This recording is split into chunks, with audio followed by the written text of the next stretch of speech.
Hey guys, welcome back to my YouTube channel.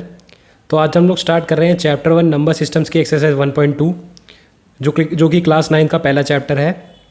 तो exercise 1.2 का जो पहला क्वेश्चन है वो है state whether the following statements are true और फॉल्स।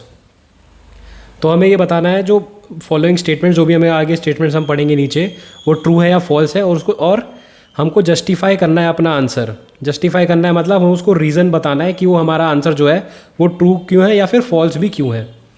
तो पहली स्टेटमेंट हम पढ़ते हैं। पहली स्टेटमेंट कहती है every irrational number is a real number. क्या लिखा है? Every irrational number is a real number. जो भी इर्रेशनल नंबर्स होते हैं वो इर्रेशनल नंबर्स होते हैं, वो रियल नंबर्स होते हैं।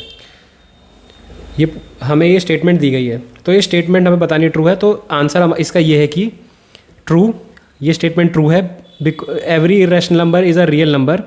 हर एक इर्रेशनल नंबर जो होता है वो रियल नंबर होता है, because set of real numbers is made up of two types of numbers, rational numbers and irrational numbers. अब इसका मतलब क्या है? जो रियल नंबर्स होते हैं, जैसे कोई रियल नंबर है, तो रियल नंबर जो होता है वो बनता है रैशनल प्लस इर्रेशनल नंबर्स। दोनों जितने भी रैशनल नंबर, जितने भी इर्रेशनल नंबर्स हैं, वो दोनों मिल के बनाते हैं रियल नंबर्स का सेट। तो ये दोनों मिल के रियल नंबर्स का सेट बनाते हैं। तो रैशनल नंबर, कोई भी रैशनल नंबर होगा वो भी एक रियल नंबर है, और कोई भी इर्रेशनल नंबर होगा तो वो भी एक रियल नंबर होगा। इसीलिए ये स्टेटमेंट जो है वो है ट्रू। तो गाइज अगली स्टेटमेंट हमारे पास जो है वो है every point on the number line is of the form root M where M is a natural number. इसका मतलब क्या है? स्टेटमेंट है कि नंबर लाइन पे कोई भी जो वैल्यू होती है उसको हम लोग रूट एम की फॉर्म में रिप्रेजेंट कर सकते हैं, where M is a natural number. तो इसका जो आंसर है वो है false. Every point on the number line is not of the form root M where M is a natural number, because there are many other rational and irrational numbers that can be represented on the number line and are not of the form root m। अब ऐसा क्यों? और भी कई ऐसी values हैं, जैसे 1/2, -3। ये जो रैशनल वैल्यूज़ होती है, रैशनल नंबर की वैल्यूज़, ये ऐसी 1/2, 3, 4, कोई भी ऐसी वैल्यू जो रैशनल है, रैशनल नंबर्स में या फिर इंटीजर्स हैं, ये भी नंबर लाइन पे रिप्रेजेंट करे जा सकते हैं, और ये रूट एम की फॉर्म में रिप्रेजेंट नहीं होते। और इसी तरह से ऐसी कई इर्रेशनल वैल्यूज़ भी है, जैसे कि पाई की वैल्यू होती है।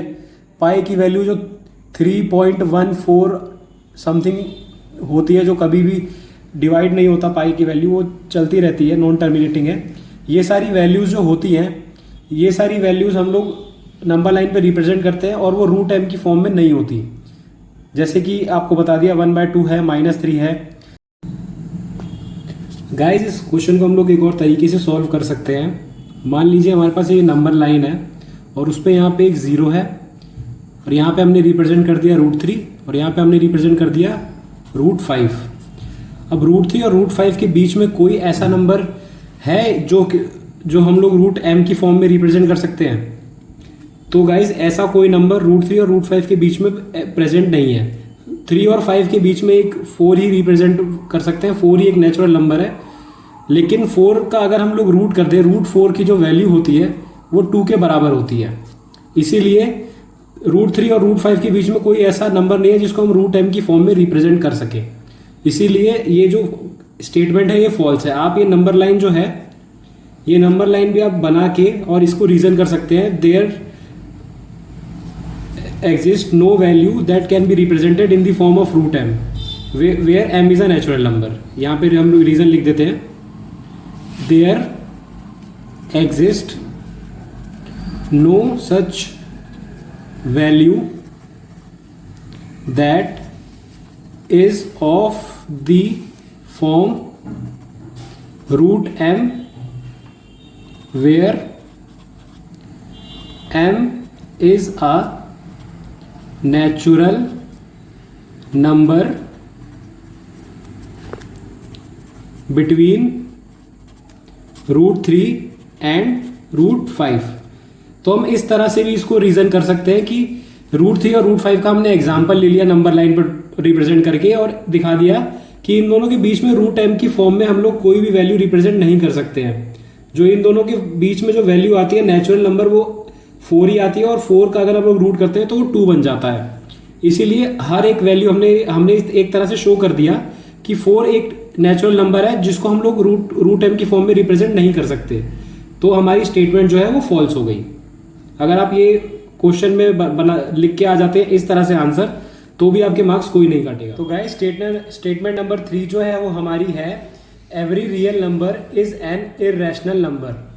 ये कह रहा है कि जो भी कोई रियल नंबर होता है वो एक इर्रेशनल नंबर होता है। स्टेटमेंट ये कह रही है। तो इसका आंसर है false, because real numbers can be both rational as well as irrational. हमने क्या पढ़ा था, जो रियल नंबर्स होते हैं, रियल नंबर्स बनते हैं रैशनल प्लस इर्रेशनल नंबर्स।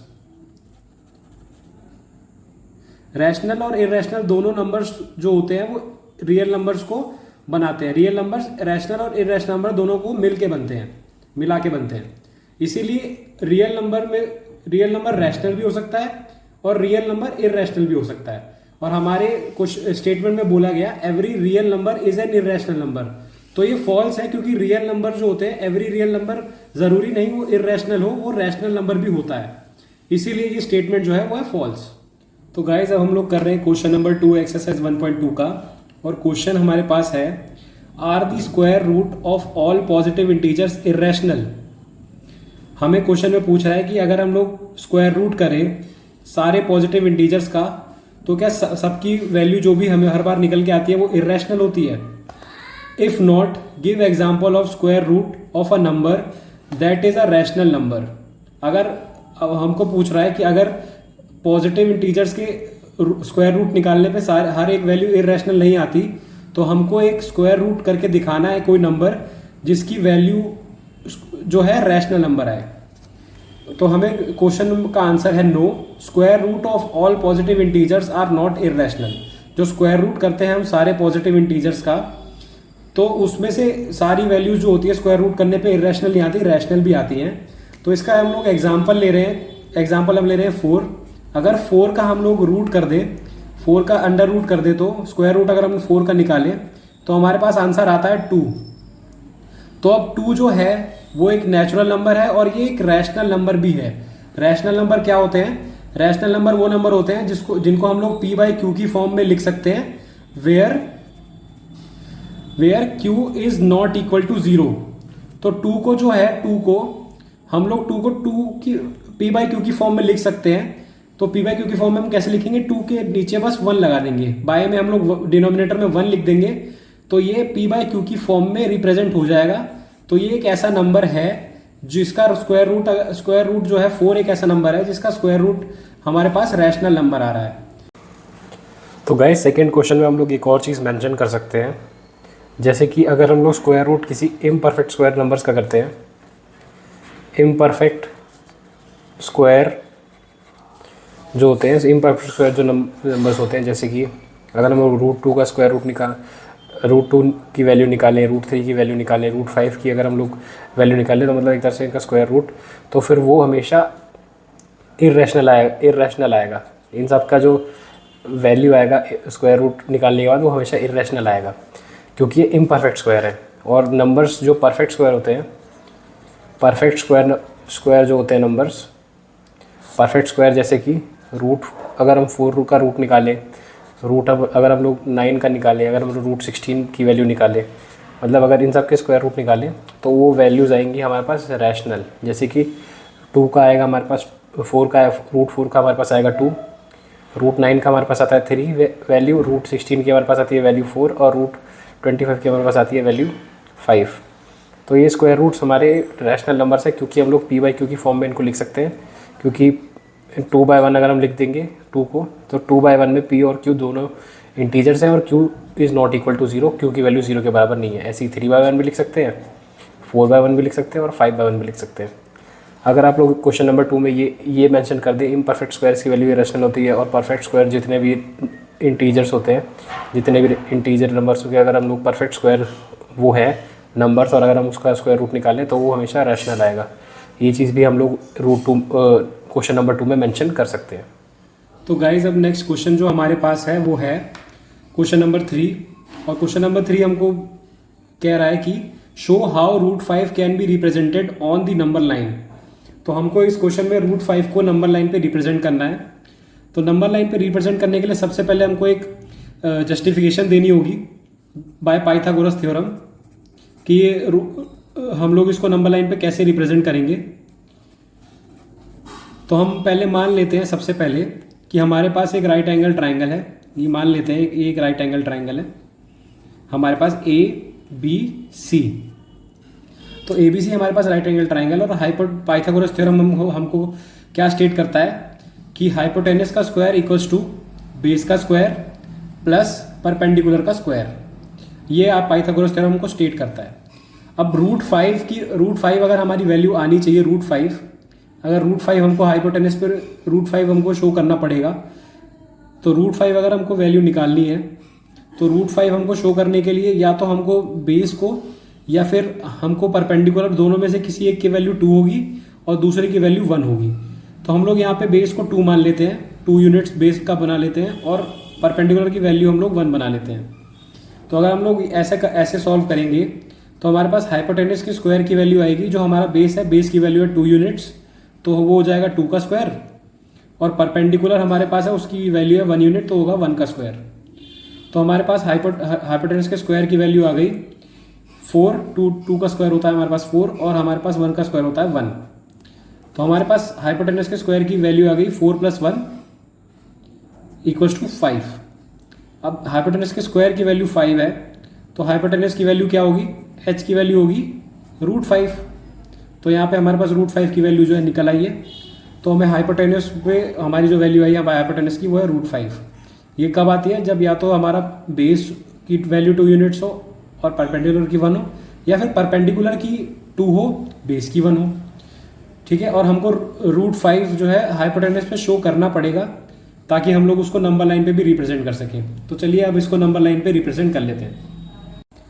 तो गाइज हमने यहाँ पे एक नंबर लाइन बना ली है और इस नंबर लाइन पे हमारा जो स्केल हमने लिया है ये लिया है 1 यूनिट = 1 इंच।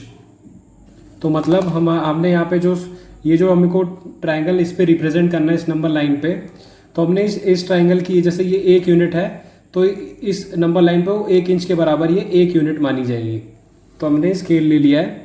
तो सबसे पहले हम ऑब्वियस है इस वाले ट्राइंगल को हमको इस नंबर लाइन पे रिप्रेजेंट करना है। तो सबसे पहले हम लोग बेस को रिप्रेजेंट करेंगे। यहाँ पे ये जो हमारे पास बेस है तो बेस की वैल्यू हमारी 2 यूनिट्स। तो हम लोग स्केल ले लेंगे और स्केल से हम लोग ये 2 यूनिट्स जो है यहाँ पे नीचे मार्क कर देंगे। 2 यूनिट्स तक यहाँ पे हम लोग एक लाइन ड्रॉ कर लेंगे।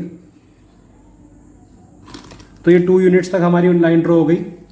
अब हम लोग डी की हेल्प से यहाँ पे एक परपेंडिकुलर ड्रॉ कर लेंगे।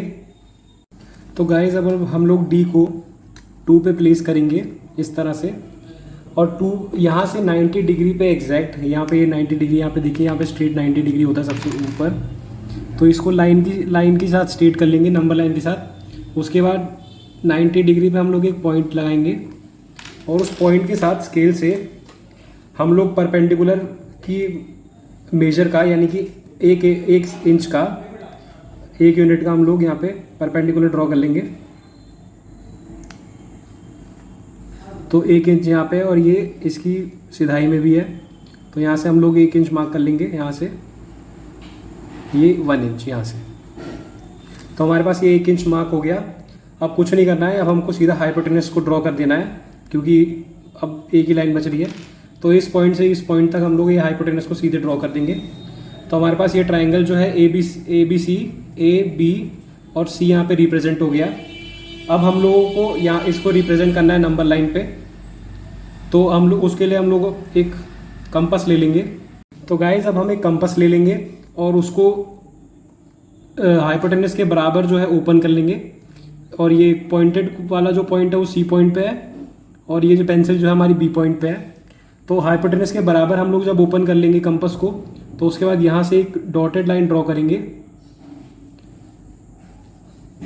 और ये डॉटेड लाइन जहाँ पे नंबर लाइन को कट करेगी उस पॉइंट पे हमारा √5 होगा। तो ये वाले पॉइंट पे ये कट कर रही है, तो ये इस पॉइंट पे हमारा √5 रिप्रेजेंट हो गया है नंबर लाइन पे। तो बस ये क्वेश्चन ख़त्म हो गया गाइस। और क्वेश्चन नंबर 4 को एक एक्टिविटी क्वेश्चन है और ज़्यादातर वो एग्जाम्स में पूछा नहीं जाता है, तो एक बार आप उसको खुद से करने का ट्राई कीजिएगा। अब अगली वीडियो से हम लोग स्टार्ट कर रहे होंगे एक्सरसाइज 1.3। Thank you.